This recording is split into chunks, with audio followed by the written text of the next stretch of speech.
Yan. Mula dun sa ay, sis Jo, nakuha na. Yung sandals ko purputik na sis Jo.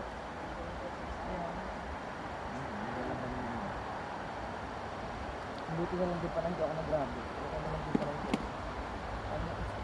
Hindi ako wala kang grabe.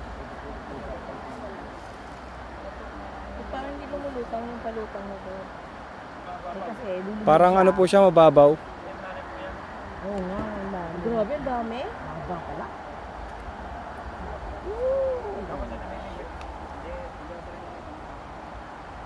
Pwede palang gano'n, marami na agad.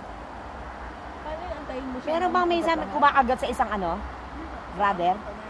Minsan ano yan? 3, 4 ang mga. Ang Ganon? dami.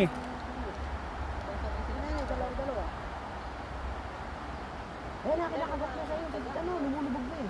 Ayun ang tagal mo. Hindi ba? Wala.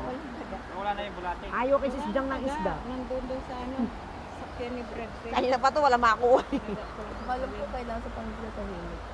Ganun ba yun? Lumayo ka sa akin. Ganun ba yun sis niya? Tanong mo kay Brad. Ano yan? Hindi naman nila na narinig yun eh.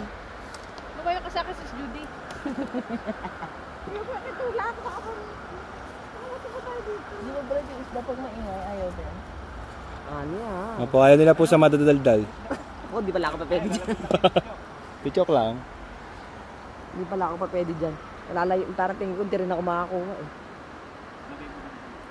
Parang masyado atang mataas yung palutang niya, tol. Kaya nga, ano. Kasi parang mababaw dito. Opo, mababaw. Hindi, baka lumayo sila. Mag-big lang.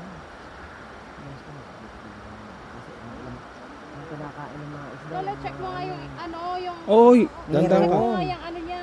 Busog sila. Meron, ayan. Ang dami yung laki-laki. Sadyang hindi kinakain yun sa'yo. Walang isda din sa first class. Busog yung mga isda. Dandan, Papakimusan may lang. ano. Lang galaw-galawin nyo lang para makita. Opo.